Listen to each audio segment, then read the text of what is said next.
بسم اللہ الرحمن الرحیم۔ میں doctor Mehtab Jan, professor of medicine, Shaheed Saif ur Rehman ہسپتال گلگت۔ آج کل گلگت میں ایک موسمی جو ہے بیماری پھیل گئی ہے، جس کے اندر نزلہ، زکام، گلے میں درد، کھانسی اور بخار کی علامات ہوتی ہیں۔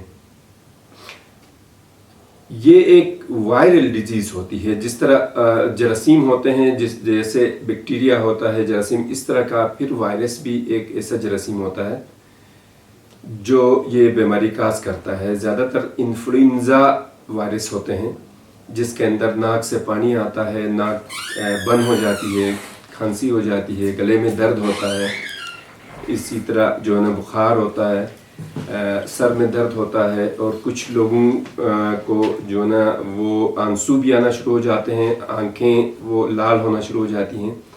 تو یہ اس کے ساتھ ساتھ جو ہے جسم میں دردیں بھی ہو جاتی ہیں، مسکولر پین جس کو کہتے ہیں، جیسے گوشت میں درد ہوتا ہے، بعض میں بہت سیویئر سخت قسم کا بھی درد ہو جاتا ہے۔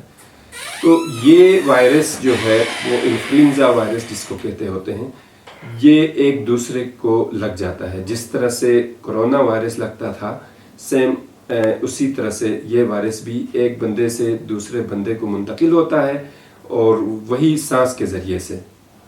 تو اسی لیے جو ہے ہمیں اس کے پھیلاؤ سے روکنے کے لیے ہمیں چاہیے کہ کچھ احتیاطی تدابیر ہم اپنائیں۔ جیسے گھر میں اگر ایک بندے کو ہو تو باقیوں کو بھی وہ منتقل ہو جاتا ہے۔ ایسے میں جس طرح ہم کرونا کے لیے احتیاط کرتے ہوتے تھے، جیسے ماسک پہنتے تھے، جیسے جو ہاتھ دھوتے تھے بار بار، تو وہی چیزیں ہمیں یہاں بھی کرنی ہیں۔ اگر ایک بندے کو یہ وائرس حملہ کرے، اس کے اوپر اس کے اندر یہ علامات جو ہے پیدا کرے، تو اس کو چاہیے کہ وہ فوراً ماسک پہنے۔ اس سے فائدہ یہ ہوگا کہ گھر کے باقی افراد کو وہ وائرس منتقل نہیں ہوگا۔ اور دوسرا، اگر ماسک پہننے سے اگر وائرس چلا بھی گیا تو وائرس کی اتنی مقدار نہیں ہوتی ہے کہ وہ بیماری پیدا کرے، بلکہ تھوڑی سی اگر مقدار ہو گئی تو وہ امیونٹی یعنی اس کے اندر قوت مدافعت پیدا کرتی ہے، بیماری نہیں۔ اس لیے ہمیں چاہیے کہ ہم اس کے لیے احتیاطی تدابیر کریں۔ سب سے پہلے ماسک سب سے زیادہ ضروری چیز ہے کہ ہم ماسک پہنیں، اور اس کے بعد ہاتھ جو ہے اپنے ہاتھ فریکوینٹ ہاتھ صابن سے اچھی طرح دھوئیں، اور جس طرح جو ہے نا وہ ڈسٹینس والا جس طرح ہم کورونا میں کرتے تھے کہ ڈسٹینس رکھیں، تو ایسے میں ڈسٹینس بھی رکھیں تو زیادہ اچھا ہے۔ لیکن اگر وہ نہ بھی ہو تو ایٹ لیسٹ جو ہے نا صرف ماسک پہن کے ہاتھ دھو کے ہم دوسروں کو اس سے بچا سکتے ہیں۔ باقی اپنے لیے بھی اگر اس طرح کی علامات ہوں تو جو ہے کھانے پینے میں بھی احتیاط کریں، جس کے اندر مرچ والی چیزوں سے پرہیز کریں، ٹھنڈا پانی بالکل نہ پئیں، ٹھنڈ سے بچیں، کیونکہ ٹھنڈ جب بھی ہوگی تو اس کی وجہ سے وائرس کو موقع ملتا ہے پھیلنے کے لیے۔ اور اس کے ساتھ ساتھ جو ہے اس کے لیے اینٹی بائیوٹک کی کوئی ضرورت نہیں ہوتی ہے۔ زیادہ تر لوگ جو ہے اس کے لیے جو ہے نا وہ عام کسی بھی ڈسپنسر کے پاس جاتے ہیں اور وہ ہائی اینٹی بائیوٹکس لگاتے ہوتے ہیں۔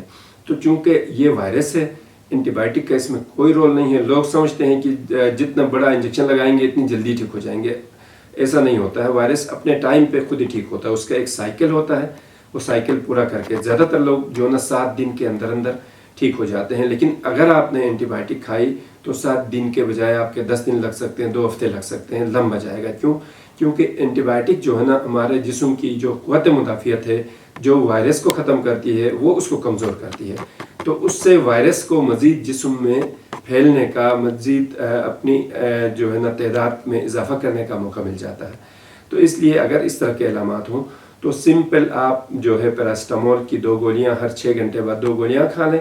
اس کے ساتھ کوئی الرجی کی گولی، کوئی بھی آپ جو ہے الرجی کی گولی، ایسی الرجی کی گولی جس سے نیند نہ ہو تو وہ زیادہ بہتر ہے، جس کو فیگزوفیناڈین اس کا فارمول ہے، کسی بھی کمپنی کی ہو، فیگزوفیناڈین کے ساتھ صرف پیناڈول کی 2 گولیاں لے لیں، اور آپ ریسٹ کر لیں۔ اس کے لیے ریسٹ ضروری ہوتا ہے۔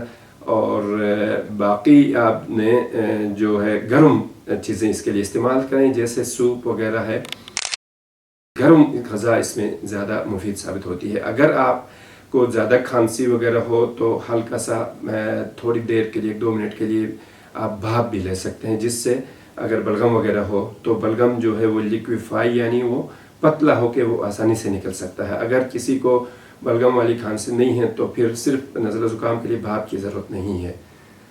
بہت بہت شکریہ.